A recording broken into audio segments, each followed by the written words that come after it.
Hello, this is Dr. Shani Fox, and today we'll be mapping fear on the 15-minute matrix.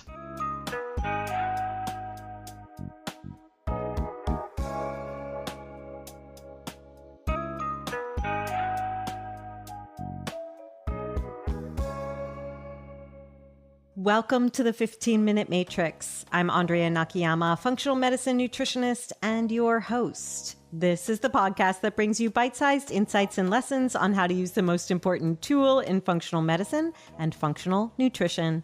Today on the 15-Minute Matrix, I'll be speaking with Dr. Shani Fox. Dr. Shani helps cancer survivors get back in charge of their health and rebuild their confidence so they can make the most of their new chance at life. Her unique background as both naturopathic physician and certified life mastery coach powerfully supports survivors in learning to trust their bodies again, whether in remission or living with cancer, and to create a life filled with hope, joy, and peace of mind. Dr. Shani is the author of the Cancer Survivor's Fear First Aid Kit and is a popular speaker, radio guest, and a workshop leader for survivor communities. She's been published in the Huffington Post, the Natural Medicine Journal, and Breast Cancer Wellness Magazine. I'm super excited to introduce you to Dr. Shani.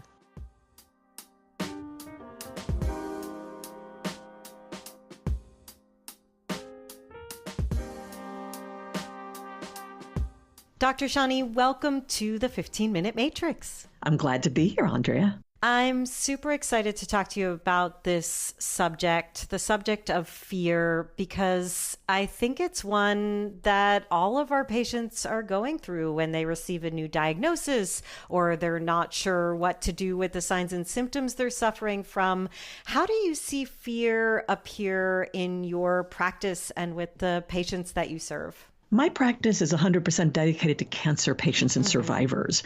And where I see fear the most is the fear of cancer recurrence. It's a well-documented phenomenon among survivors. About 70% are estimated to have persistent fear about the recurrence of their cancer. And it doesn't even matter what kind of cancer they had or what the degree of it was, what the stage it was. It's not really even proportional to that. It's just a widespread side effect that we see.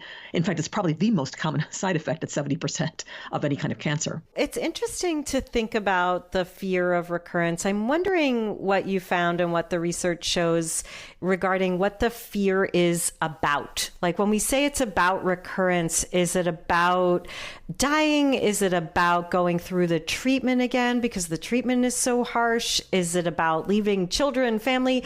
Is there any documentation about the details of that fear? Interestingly, in the research that I've done, I haven't so much seen a breakdown of what the fear is about beyond fear of cancer recurrence. It's a well-known and well-used term.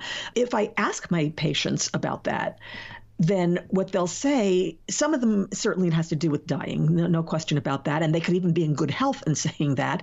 But I think even more than that, it's about suffering. And that may be physical suffering. It may be, as you mentioned, suffering of the people close to them.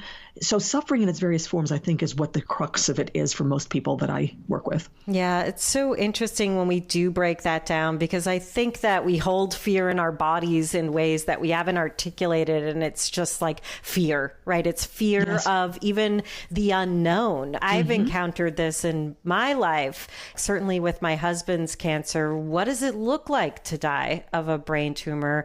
But even in positive things in my life, like my son applying to college, what does it look like when somebody else has control of the decision? And I think that's what it must feel like. It's this fear that we're also no longer in control. I would agree with that. And, you know, if you think about it, we do not love uncertainty in this culture. No. We really like to be in control. We like to have as clear a picture as we can of the probable outcome.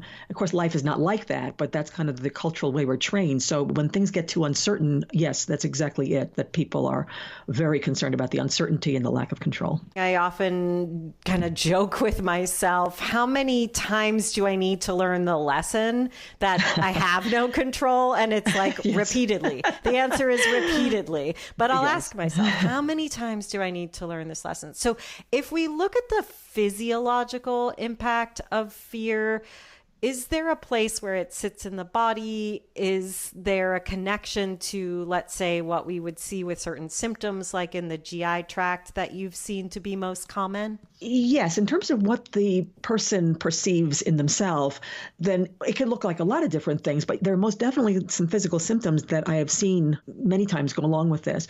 I've had people who had persistent headaches. I've had people certainly with gastrointestinal systems.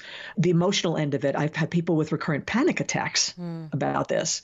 So it shows in a multitude of ways, probably very much overlapping how anxiety shows up in general in terms of its physical ramifications. If we go back to this topic of cancer, are there any connections, like in the neuropsychoimmunology realm, between fear and the function of the immune system? Yes, there are, and this is documented.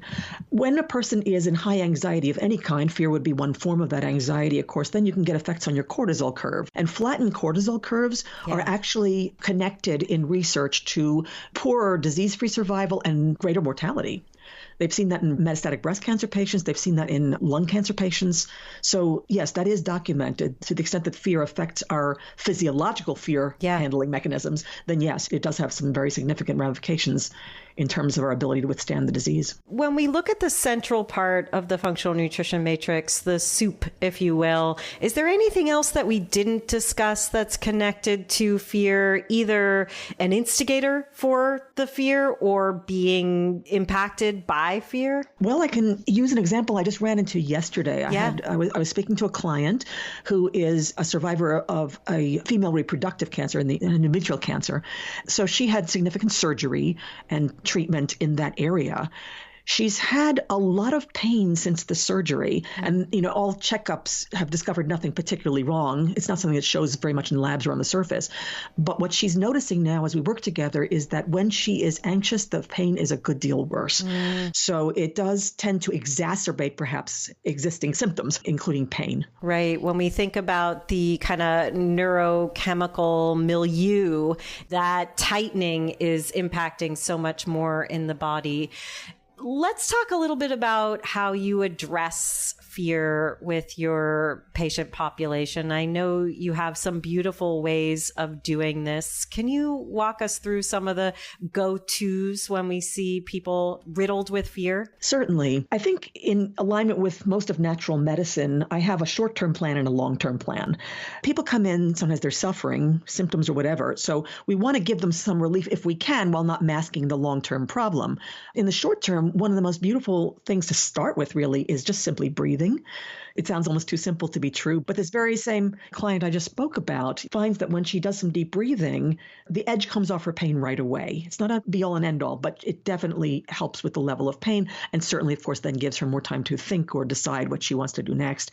And in the short term, again, we have tools that, well, for example, gratitude. I'll have people practice their gratitude, do gratitude journals, whatever it takes, because of the simple fact that gratitude is literally a healthy emotion, and we can't produce the same hormones that produce anxiety and the same hormones that produce well-being, like when we're in gratitude, at the same time. It's either or, right? So switching the state of the nervous system and therefore the hormones that we respond with, gratitude is not something we have to learn to do. We all know how to do it. And so this would be another short-term tool that I help people call on, even in the moment.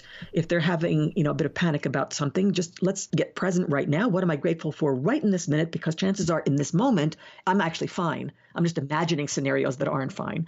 So bringing yourself back to the present, gratitude is a great way to do that. So we get real practiced in that. So in terms of short-term tools, those would be two examples. In the longer term, now, of course, we're talking root causes. So we have to look at a few things. Number one, why are we so prone to get into fear thinking in the first place?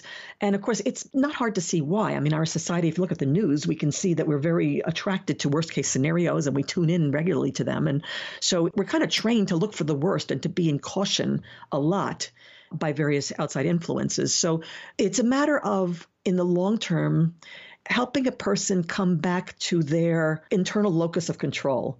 What's really true for me in this moment, no matter what everybody or anything is saying out there. Right. That's in general a large issue after cancer, because the typical experience is that people get diagnosed and then they basically have to assign their bodies over to a system which is going to do whatever it's going to do. It's important, but it takes away, people's control. Exactly. the decisions are all being made for you. Yeah. So even people who are very centered before that process began have often lost their orientation that way by the time it's over. So reinforcement of how do I get back to that still small voice within me that knows what's best within me and is making choices from there, not being panicked by everything, every influence that comes along outside of me. I remember when my husband before he was diagnosed, but they did a scan of his brain and they put the port in to do the CT scan. And the moment that really was pivotal for him, that he then addressed through some of his EMDR therapies, working with post-traumatic stress, was when he said, "Are you going to take that port out of my arm?"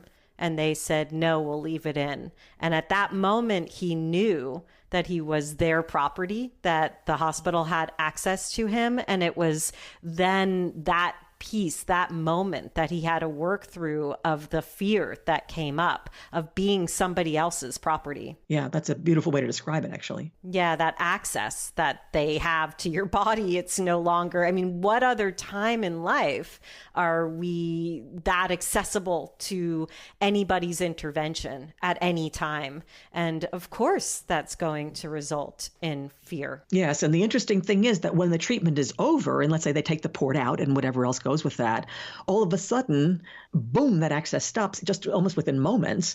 And, the good news is a person may be very well at that point or doing quite well, but all of a sudden, all that support, all the access to information that they had within the system, it just goes away within a moment. And interestingly, that is a great trigger of fear, even more so in some cases than the original diagnosis. Especially if they've done well through treatment, it then becomes and develops this reliance on what was the intervention. Such an interesting journey you're holding people through there. What about community? I know you're a big advocate of community and holding people together in the process. Do you see that relationship or interrelationship shift the fear? So this is very interesting. There's a lot of research about community, and it's pretty much a foregone conclusion, not hard to guess, that community is good for survivors.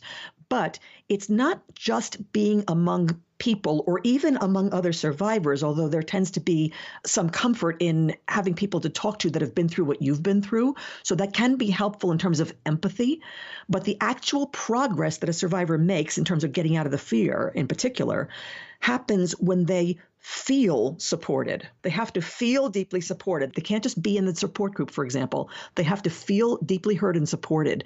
And of course, that's different per every individual, but that actually has to happen before we see positive outcomes in terms of survival and being disease-free. I think that's a really good lesson for all of us here as practitioners. It's one of the things I'm often really highlighting about the work we do as functional nutrition and lifestyle practitioners, because we're stepping into a gap in healthcare where there's an opportunity to be a real guide for people going through all aspects of their treatment. And it really is about that support, and the differences that support can mean in outcomes is profound. Is there anything else about fear? Do you see anything with detoxification, with the kidneys, with hydration? That's a really good question. Certainly the better one takes care of one's own health proactively. I think that's another one of those strategies that helps people return their control to themselves. In that sense, it's very helpful when working with a person who's very fearful. In terms of, specifics to the kidneys, I don't know that I could say that. But the other one, of course, that does come up a lot in many situations, and particularly where there's emotional instability, is exercise and movement. That, of course, is enormously helpful. What I do find is that there's a tendency, of course, to prescribe, let's say, antidepressants to people whose mood is off because of events of the cancer journey. I would say about 50% of the time they don't work. They're not helping. Right. Because it's not addressing those root causes. It's just trying to mask things. Yes, and exactly. And I don't, if people get, relief from it, I don't blame them. It's hard to take this. And if it gives them space to get back their control and move forward, I have nothing against them. But what I'm seeing is, in fact, they don't work. So exercise, as we know, per literature and everything else, is actually as effective as those can be. And it also gives a sense of control back to the person. Such an important topic, Dr. Shani. Thank you so much for joining us and really shedding a light on this journey, especially for cancer patients and survivors in dealing with fear throughout the process. My pleasure to be here.